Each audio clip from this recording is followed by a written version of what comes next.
हर्षद मेहता ने 1990 के दशक में देश की इकोनॉमी को हिलाकर रख दिया था। ये स्कैम करीबन 4000 करोड़ रुपए का था, जिसे आज के हिसाब से देखें तो लगभग 50,000 करोड़ से भी ज्यादा का है। इसके बाद से ही सेबी ने शेयर मार्केट में घोटाले को रोकने के लिए कई रूल्स बनाए। हर्षद मेहता ने अपने इस स्कैम में रेडी फॉरवर्ड डील का इस्तेमाल किया था। इसके बाद उनके जीवन पर कई किताबें लिखी गई और वेब सीरीज भी बनी। 2021 में इस पर अभिषेक बच्चन ने एक फिल्म बनाई थी जिसका नाम था द बिग बुल। इसके बाद लोगों में इस कहानी का क्रेज और भी बढ़ गया था। इससे बैंकों को करीबन 4000 करोड़ रुपए का नुकसान हुआ था और विजया बैंक के चेयरमैन जिन्होंने हर्षद को पैसे दिए थे वो इस स्कैम को एक्सपोज होते ही सुसाइड कर लेते हैं। दोस्तों, जब भी शेयर मार्केट की बात करें तो एक ऐसा शख्स है जिसका नाम हमारी जुबान पर रहता है, जिसका नाम है हर्षद मेहता। हर्षद मेहता एक ऐसे शख्स थे जिन्होंने 1990 के दशक में देश की इकोनॉमी को बुरी तरह से हिलाकर रख दिया था। इसके बाद उनके जीवन पर कई किताबें लिखी गई और वेब सीरीज भी बनी। 2021 में इस पर अभिषेक बच्चन ने एक फिल्म बनाई थी जिसका नाम था द बिग बुल। इसके बाद लोगों में इस कहानी का क्रेज और भी बढ़ गया था। दोस्तों, वीडियो में आगे बढ़ते हैं, लेकिन इससे पहले ये जान लेते हैं कि आखिर हर्षद मेहता कौन थे। हर्षद मेहता का जन्म 29 जुलाई 1954 को पनेर मोती राजकोट गुजरात में हुआ था। बचपन मुंबई में गुजरा था, जहां होली क्रॉस हाई स्कूल में उन्होंने पढ़ाई की और लाजपत राय कॉलेज में बीकॉम की पढ़ाई की। बीकॉम करने के बाद अगले कुछ सालों तक उन्होंने अलग अलग कंपनियों में नौकरी की। इस दौरान हर्षद को स्टॉक मार्केट में रुचि आने लगी और वो अपनी जॉब छोड़कर अंबाला ब्रोकर को ज्वाइन किया। बाद में वो स्टॉक ब्रोकर JL शाह और नंदलाल श्रेष्ठ का स्टॉक ब्रोकर बन गया।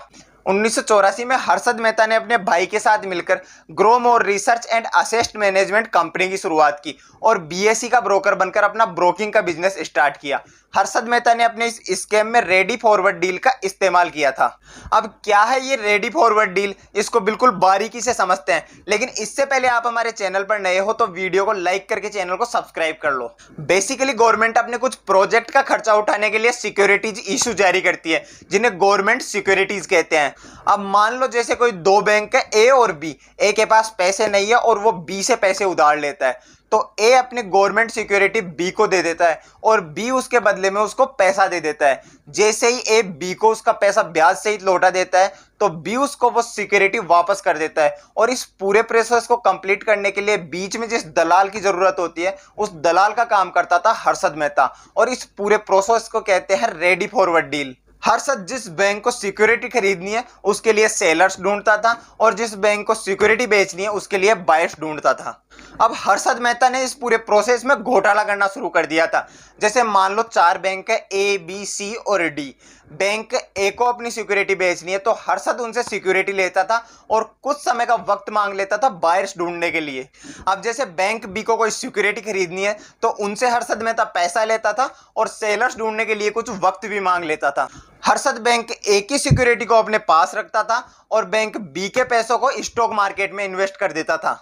अब बैंक A अपनी सिक्योरिटी के पैसे मांगता था, तब तक हर्षद कोई नया बैंक ढूंढ चुका होता था जहां से वो पैसा लेता था और बैंक A को लौटा देता था। इस पूरी प्रक्रिया को वो बड़े लेवल पर करने लग गया था। आपने देखा होगा कि हमारे आसपास के कुछ लोग भी ऐसा ही करते हैं। वो पहले किसी आदमी से पैसा उधार लेते हैं और कुछ टाइम बाद जब वो आदमी पैसे वापस मांगता है तो किसी दूसरे आदमी से पैसा उधार लेकर उसको दे देते हैं, और जब दूसरा आदमी पैसा मांगता है तो तीसरे आदमी से पैसे उधार लेकर उसको दे देते हैं। और ये चेन सिस्टम इसी तरह चलता रहता है। इसी तरह का चेन सिस्टम हर्षद मेहता ने भी अपने स्कैम में यूज किया था, जिससे हर्षद के पास काफी अच्छा पैसा रहता था और वो शेयर मार्केट को मैनिपुलेट करने में काम करता था। अब हर्षद बैंकों के लिए विश्वास पात्र इंसान बन गया था और हर्षद इस स्कैम को बड़े लेवल पर करना शुरू कर देता है। अब वो फेक सिक्योरिटी बनवाता है, बैंकों से पैसा उधार लेता है और उस पैसे को शेयर मार्केट में इन्वेस्ट कर देता है। जैसे ही हर्षद को शेयर मार्केट में प्रॉफिट होता है तो वो उस पैसों को वापस निकालता है और बैंकों को देकर अपनी फेक सिक्योरिटी वापस कर लेता है। इन पैसों की मदद से हर्षद ने कई स्टॉक बहुत ही हाई लेवल पर पहुंचा दिया था। ACC का स्टॉक मार्केट तो कुछ ही महीनों के अंदर 200 रुपए से सीधा 9000 रुपए तक पहुंचा दिया था। बैंकों से मिला पैसा हर्षद शेयर मार्केट में लगाता था, जिससे लोग शेयर मार्केट को बढ़ता हुआ देखकर अपने पैसे इन्वेस्ट करते थे, और जैसे ही मार्केट पीक पर पहुंच जाता था तो हर्षद अपना शेयर बेचकर अच्छा खासा प्रॉफिट कमा लेता था। यह सिलसिला काफी अच्छा चल रहा था, लेकिन जब शेयर मार्केट में मंदी का दौर आया तो हर्षद को अच्छा खासा नुकसान होने लगा और वो बैंकों को उनके पैसे वापस नहीं कर पाया।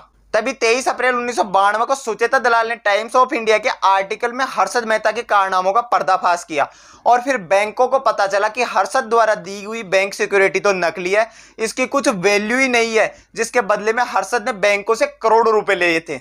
इससे बैंकों को करीबन 4000 करोड़ रुपए का नुकसान हुआ था और विजया बैंक के चेयरमैन जिन्होंने हर्षद को पैसे दिए थे वो इस स्कैम को एक्सपोज होते ही सुसाइड कर लेते हैं। सीबीआई ने 9 नवंबर 1992 को हर्षद को अरेस्ट कर लिया था। अब इस स्कैम के 25 साल बाद भी इसकी वसूली उसके परिवार से चल रही है।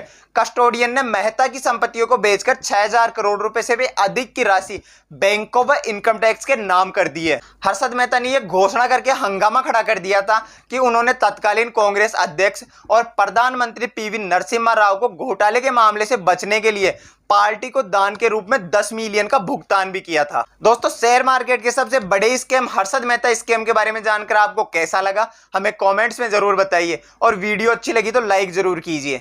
और हाँ, मैं आपके लिए इतना मेहनत करके वीडियो बनाता हूं लेकिन आप हमारे चैनल को सब्सक्राइब नहीं करते, तो चलो जल्दी से चैनल को सब्सक्राइब करके पास में बने बेल आइकन को दबा लीजिए। मिलते हैं किसी नए वीडियो में नए टॉपिक के साथ।